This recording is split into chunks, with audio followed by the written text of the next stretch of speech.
Welcome to the BTM channel's 31st short on retrotech, innovation, science, and space exploration.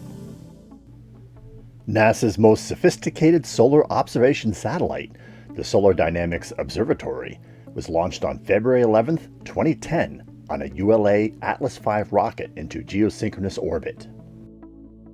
Becoming operational on May 1st, the SDO multi-camera telescope has recorded for over 10 years the activity of the Sun. Sunspots have been observed since the early 17th century, and the sunspot time series is the longest continuously observed time series of any natural phenomena. This cycle has been observed for centuries by changes in the sun's appearance and by terrestrial phenomena such as auroras.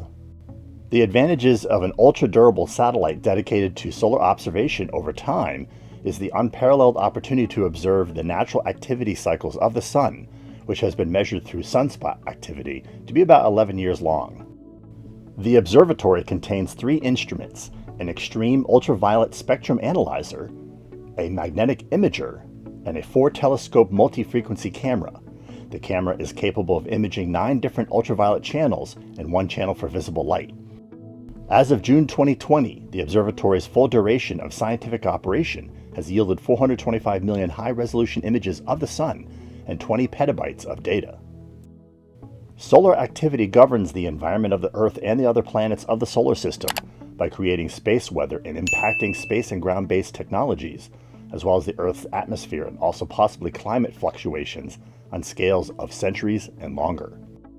SDO downloads its science data to a pair of dedicated 18-meter radio antennas in White Sands Missile Range, New Mexico. Mission controllers operate the spacecraft remotely from the Mission Operations Center at NASA's Goddard Space Flight Center. Once Goddard processes the data, images are exported to Lockheed Martin's public SDO website, suntoday.lmsal.com/suntoday, and data files are exported to Goddard's domain, sdo.gsfc.nasa.gov. To commemorate the SDO's 10th anniversary, we have condensed the 61-minute video released by NASA in June into just 10 minutes interspersed with key solar events. To make the time frame additionally relevant, we have also added some concurrent NASA space exploration milestones, as well as key political changes at the agency while the SDO's unblinking eye gazed on our sun.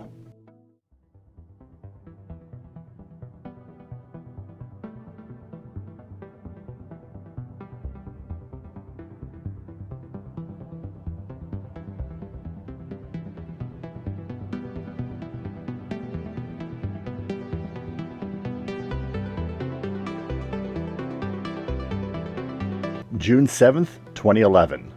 An unusually large solar prominence was observed on this date. A solar prominence is a large, bright feature extending outward from the sun's surface. Prominences are anchored to the sun's surface in the photosphere and extend outwards into the sun's hot outer atmosphere called the corona. A prominence forms over timescales of about a day, and stable prominences may persist in the corona for several months, looping hundreds of thousands of miles into space.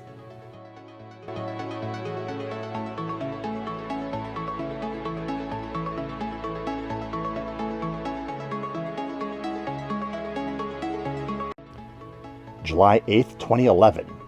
Back on Earth, the Space Shuttle Atlantis launched for the last time, which was also the last time any shuttle in the fleet was sent into orbit. STS-135 was the last mission associated with the fleet and the Space Transportation System Plan of 1969. NASA Administrator Charles Bolden, an Obama appointee, was largely responsible for the transition from the shuttle fleet to the Commercial Crew Capsule program that spawned the SpaceX Dragon 2 and the Boeing Starliner. The shuttle fleet was only designed for 15 years of operation, but was operated for twice that duration. General Bolden retired at the end of the Obama administration. August 9, 2011. The second unusually large solar prominence in 2 months was observed on this date. The red glowing looped material of prominence is plasma, a hot gas comprised of electrically charged hydrogen and helium. The plasma flows along a tangled and twisted structure of magnetic fields generated by the sun's internal nuclear reaction. An erupting prominence occurs when such a structure becomes unstable and bursts outward, releasing the plasma.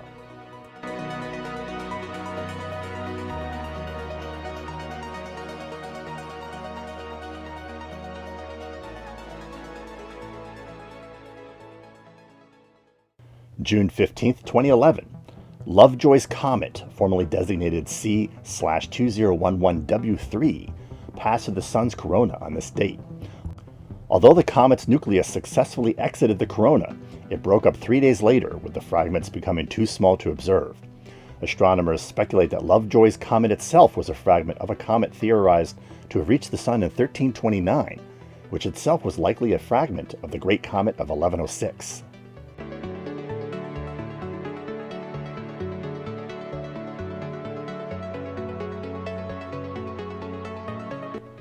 June 5, 2012. Venus transited across the face of the Sun on this date. The path of the planet can be seen because it blocks a cone of light between the Earth and the Sun. The next such transit will not occur until 2117.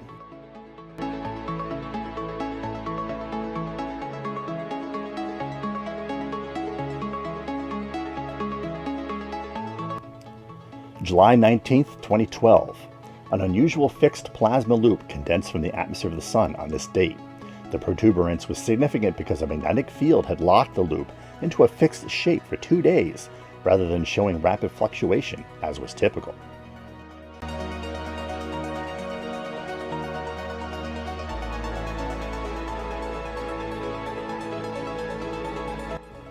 August 31, 2012. The largest prominence eruption of this solar cycle was observed on this date.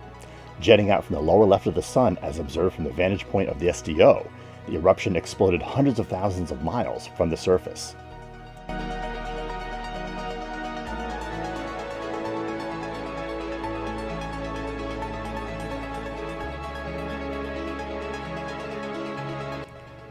November 6, 2012. Barack Obama won a second term in office as President of the United States on this date. From a space exploration perspective, Obama's 2 terms included the termination of the shuttle fleet's operations, an eventuality that had been planned during the Bush 41 and the Clinton administrations, the termination of Bush 43's Constellation programs for excessive cost and development time, and the green lighting of the Space Launch System and the Artemis lunar program.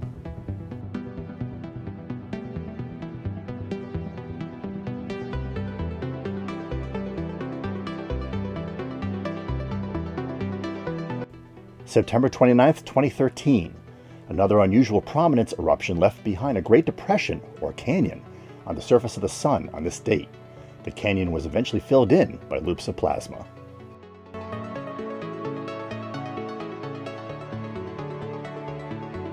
October 23, 2013. The plasma canyon in September was followed in October by a week of continual flares shooting from the surface, starting on this date.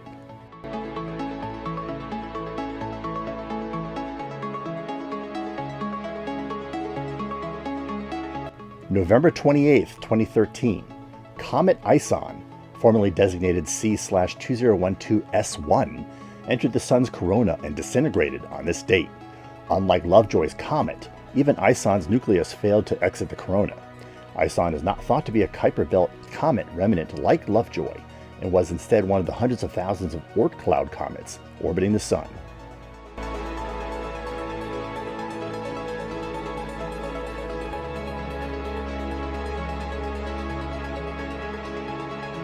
October 8, 2014. In a bit of irreverent fun, NASA released this image of the Sun on this date. Resembling a jack-o'-lantern, the assortment of plumes and flares on the Sun's surface was properly festive for the upcoming Halloween.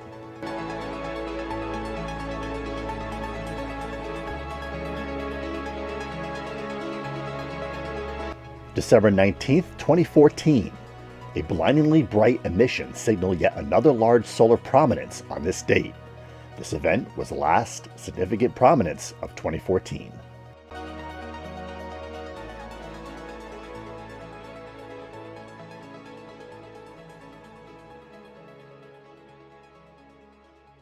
May 9, 2016. Mercury transited across the face of the Sun on this date.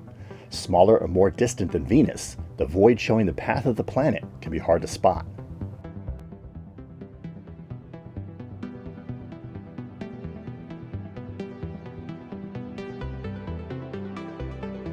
November 6, 2016. Donald Trump won a first term in office as the President of the United States on this date. From a space exploration perspective, Trump's term featured the successful launch of a manned commercial crew capsule to the ISS by SpaceX, the formation of the U.S. Space Force, the new sixth branch of the U.S. military, and an explosive increase in the U.S. satellite launching activity, U.S. freighter resupply of the ISS, and growth in the commercial U.S. space industry. January 20th, 2017, Associate NASA Administrator and longtime Program Manager Robert Lightfoot becomes Acting NASA Administrator on this date, replacing Charles Bolden. Lightfoot served about 15 months before retiring in turn. His tenure coincided with the development phases of the Commercial Crew Capsule, the Space Launch System, and the Artemis programs.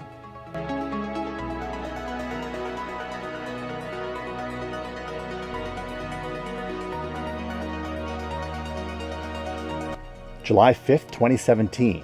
A large sunspot spent 2 weeks crossing the face of the Sun, starting on this date. Sunspots are temporary phenomena on the Sun's photosphere that appear as spots darker than the surrounding areas. They are regions of reduced surface temperature caused by concentrations of magnetic field flux that inhibit convection. Individual sunspots or groups of sunspots may last anywhere from a few days to a few months, but eventually decay.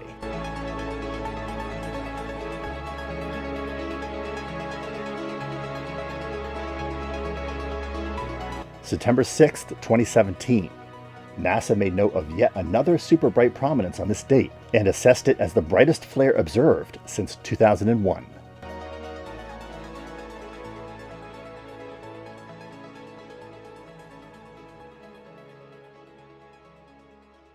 April 23rd, 2018.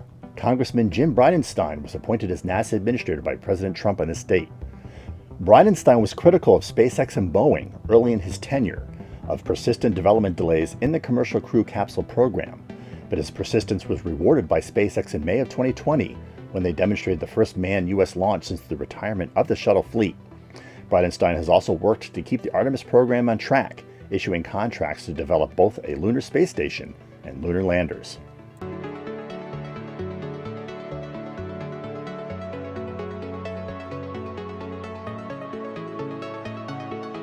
November 11th, 2019. Mercury transited once again on this date. The next transit will not occur until 2032.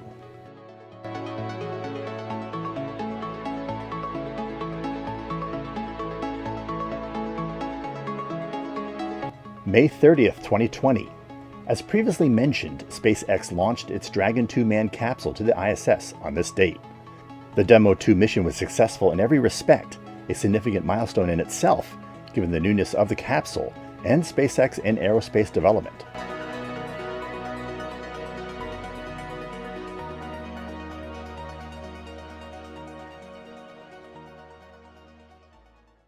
Although the SDO's service life was designed to be 5 to 10 years, the satellite continues to collect scientific data and downlink it to NASA. With 10 years of observation behind it, each additional month of data is gravy. Nevertheless, the European Space Agency stepped forward with their own idea in solar observation, a solar orbiter. Rather than orbiting Earth and standing off a considerable distance from the Sun to make observations, ESA's orbiter intends to pass within mere millions of miles from the star. Launched on February 10, 2020 on a ULA Atlas V rocket, the Solar Orbiter, its actual name, spent 4 months approaching the Sun and inserting itself into its eccentric orbit. The orbiter carries a number of measuring instruments as well as imaging devices. The first images from the probe were released to the public by the ESA on July 16, 2020. The images were similar to that taken by the SDO, albeit at closer distances to the Sun. On June 17, 2020, 2 weeks after the end of the SDO video released by NASA, the Solar Orbiter made its closest approach to the star at 48 million miles. Future orbits will carry the probe as close as 26 million miles and as distant as 85 million miles. As a reference, Mercury's orbit carries the planet as close as 29 million miles and as far as 44 million miles from the Sun. So what's your take on NASA's Solar Dynamics Observatory? Is its $856 million manufacture and launch cost a good investment of NASA's scarce budget dollars? Share with us by dropping a comment below. We hope you enjoyed this 31st installment in our series of tech shorts. If so, mash that like button. Not a subscriber yet? Clicking the subscribe button and the bell notification icon will help both our YouTube standing and keep you informed when new episodes are released. Links to our previous episodes can be found below. Stay connected by occasionally checking our Instagram feed, where we post content from our upcoming episodes and from episodes past that you may have missed. Make sure you follow our Twitter account, where all new episodes are announced. And finally, join us on our Facebook page, where we cover current news and events related to channel content. Thanks for watching.